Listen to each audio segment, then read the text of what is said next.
నమస్తే. అంతరార్థానికి స్వాగతం. మెచ్చుకుంటారా సుపుత్ర, ఈ పని మంచిదే.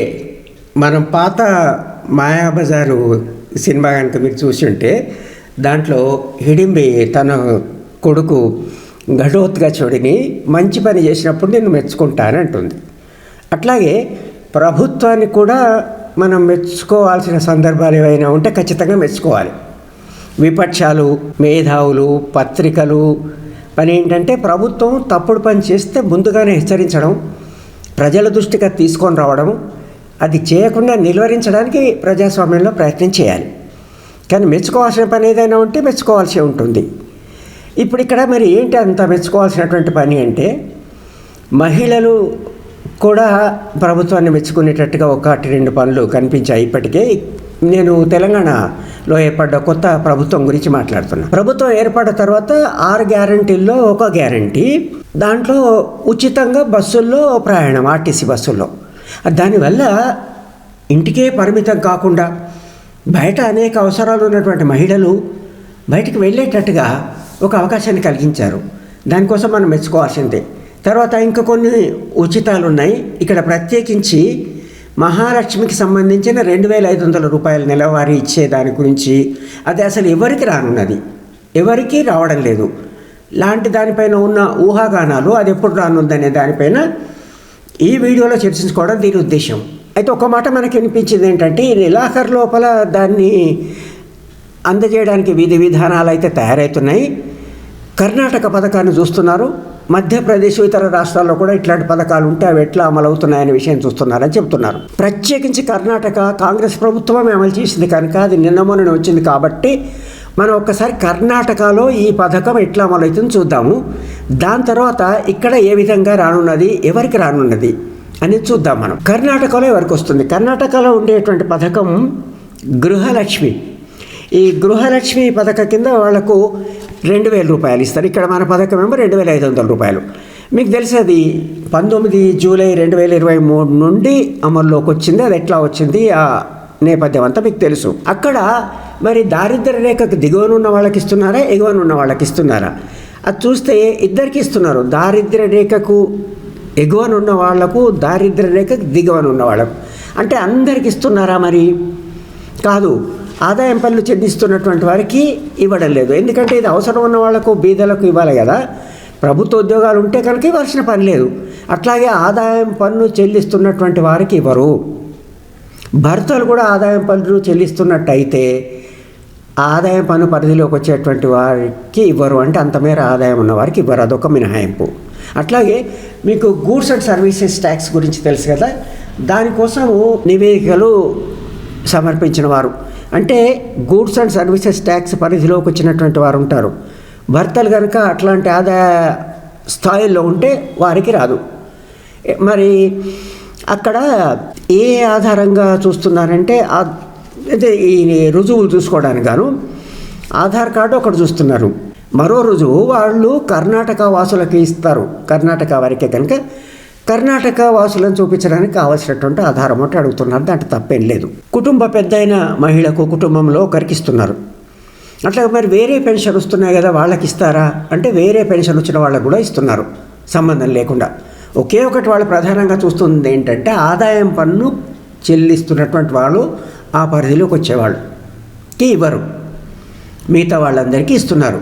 మరోసారి చెప్తున్నా, వారు దారిద్ర్య రేఖకు దిగువనున్నవారైనా ఎగువనున్నవారైనా ఆదాయం పన్ను పరిధిలో లేకుంటే కర్ణాటకలో అందుతుంది. కర్ణాటకలో ఇట్లా అందించడం వల్ల వాళ్ళు చేసిన లెక్కల ప్రకారం జూలైలో ప్రారంభమైంది కదా. జూలైలో ప్రారంభమైనప్పుడు 3.5 కోట్ల మహిళలు అక్కడ ఉంటే 1,25,00,000 మందికి లబ్ధి చేకూరింది. అందుకు గాను వాళ్లకు 18,000 కోట్ల రూపాయలు కేటాయించాల్సి వచ్చింది ఈ 9 నెలల్లో, జూలై నుంచి మార్చి వరకు కదండి. దాని తర్వాత 1,25,00,000కు బదులుగా 1,35,00,000 పూర్తి సంవత్సరం, తర్వాత సంవత్సరం. అప్పుడు కేటాయింపు కూడా పెరుగుతుంది. అది 30,000 కోట్లని వాళ్ళ అంచనా.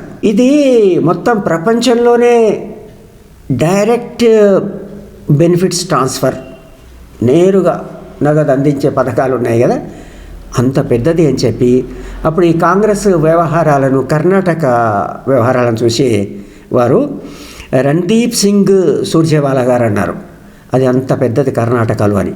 ఇంకా మన తెలంగాణ విషయానికి వస్తే తెలంగాణలో కూడా ఈ డబ్బులు అయితే అవసరం ఉంటాయి, కేటాయింపులు అవసరం ఉంటాయి. లెక్కలేస్తున్నారు ఇప్పుడు. లెక్కలేస్తే నిన్న మొన్న పత్రికల్లో వచ్చిన వార్తలు చూస్తే నాకు కనిపించింది, తెలంగాణ రాష్ట్రంలో 30 లక్షల మందికే పరిమితం చేస్తే నెలకు 750 కోట్లు కావాలి. ఆ లెక్కన సంవత్సరానికి ఎంత లెక్కేయచ్చు మనం. తర్వాత 40 లక్షల మందికి ఇస్తే ఎట్లా ఉంటుంది, తర్వాత 1000 కోట్ల రూపాయలు అవుతుంది.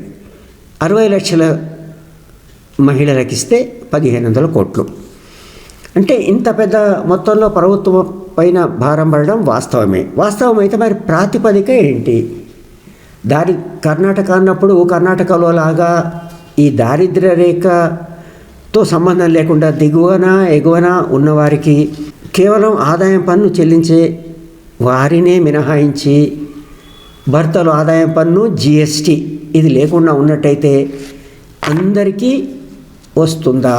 కర్ణాటక మోడలే తీసుకున్నట్టయితే మరి అందరికీ రావాల్సి ఉంటుంది. అయితే ఇక్కడ ఒక విషయం నేను స్పష్టంగా మన అంతరార్థం ఛానల్ ద్వారా ఇతర అన్ని విషయాల్లో ప్రభుత్వాలను అభ్యర్థిస్తున్నట్టుగానే మహిళల తరఫున నేను కోరేది ఏంటంటే, కొన్ని సందర్భాల్లో మనకు ఈ సంక్షేమ పథకాలన్నీ చూస్తే దారిద్ర్య రేఖకు దిగువన ఉన్న వారికి ఈ పథకం అమలవుతుంది అని చెప్పినప్పుడు ఆ దారిద్ర్య రేఖకు కొద్దిగా పైన ఉన్నటువంటి వారికి ఏ రకమైన పథకాలు ఉండవు. వారు ముఖ్యంగా జబ్బు పడ్డప్పుడు ఏవైనా చిన్న ఆటుపోట్లు వచ్చిన ఆర్థికంగా వీళ్ళు చెప్పిన దారిద్ర్య రేఖకు దిగువన పడిపోతున్నారు. కనుక ఇక్కడ మరి అట్లాంటి పరిస్థితి రాకూడదు. ఈ మార్జినల్గా దారిద్ర్య రేఖకు పైన ఉన్నవారిని మేము మినహాయిస్తున్నామంటే మీరేమో ఆ లెక్కల ప్రకారం వాళ్ళు మేము దారిద్ర్య రేఖకు దిగువన ఉన్నామని చూపించడానికి వీలు అవ్వదు. కానీ కావాల్సినంత ఆదాయాలు ఉండవు, మహిళలు ఇబ్బందుల్లో ఉంటారు. ఇంత మొత్తం సొమ్ము ఈ 2500 ఇచ్చినా అది పెద్ద గగనంగా వాళ్ళకు ఉంటుంది. మరి వాళ్లను మినహాయించకుండా ఉండాలంటే ప్రభుత్వము నిర్వచించే నిబంధనలకు లోబడి కాకుండా ఉండి ఇబ్బందుల్లో ఉండేవాళ్ళు ఉంటారు. గత అనుభవాలు మనకు చెప్తున్నాయి. దాన్ని ఎట్లా ఆ సమస్యను పరిష్కరించాలి అంటే మహిళలు స్వయంగా తమకు తామే మా పరిస్థితి ఇది, మీరు చెప్పిన ఈ నిబంధనల్లోకి రాము మేము, కనుక మాకు ఇవ్వండి అని ఎవరైనా దరఖాస్తు చేసుకుంటే వాళ్ళని నమ్మండి. బాగా ఆస్తిపాసులు ఉన్నవాళ్ళు, డబ్బులు ఉన్నవాళ్ళు ఈ 2500 రూపాయలకు కక్కుర్తి పడతారని నేను అనుకోను. ఒకవేళ పడ్డా ఎంతమంది అండి, చాలామంది ఈ రేషన్ కార్డ్స్ వగైరా ఉన్న రోజుల్లో ఆ రేషన్ షాపులకు వెళ్ళి తెచ్చుకునే వాళ్ళు కాదు. అంటే ఉన్నత స్థాయిలో ఉన్నవాళ్ళు, ఉన్నత స్థాయి అంటే నేను అనేది ఆదాయ రీత్యా ఉన్నవాళ్ళు, నాకు ఇది కావాలని చాలామంది అడగరు. ఒకవేళ అడిగినా వాళ్ళని మినహాయించేటువంటి మార్గాలు ఉంటాయి. మినహాయించకపోయినా పెద్ద కొంపలు మునిగి అంత భారం ప్రభుత్వం పైన పడేటట్టుగా ఉండదు. అది కూడా లేకుండా ఉండాలంటే దానికి కొన్ని పద్ధతులు ఆలోచించవచ్చు. ఇట్లా మహిళలు దరఖాస్తు పెట్టుకున్న వాళ్ళు కొద్దిమంది ఉంటారు. అది ఒక రెవెన్యూ డివిజనల్ ఆఫీసర్ స్థాయి అధికారి లేదా మరో స్థాయిలో ప్రభుత్వం ఏది భావ్యం అని అనుకుంటే అట్లా ఆ అధికారులకు చెప్పి అక్కడ దరఖాస్తు ఇచ్చినట్టయితే అది 1-2 రోజుల్లో వాళ్ళని చూసి వాళ్ళ పరిస్థితులు తెలుసుకొని వాళ్ళకు కూడా ఈ లబ్ధి కలిగేటట్టు చేస్తే బాగుంటుంది. అంటే అందరికీ న్యాయం జరగాలి, సమన్యాయం జరగాలి. ఈ సాంకేతిక కారణాల వల్ల అర్హులైన వారికి రాకుండా ఉండొద్దు. ఈ వీడియోని ఇంత ఓపికగా చూసినందుకు ధన్యవాదాలు. ఈ ఛానల్ మీరు ఇప్పటిదాకా సబ్స్క్రైబ్ చేయకుండా ఉన్నట్టయితే ఇప్పుడు దయచేసి సబ్స్క్రైబ్ చేయండి. సబ్స్క్రిప్షన్ ఉచితమే. ధన్యవాదాలు.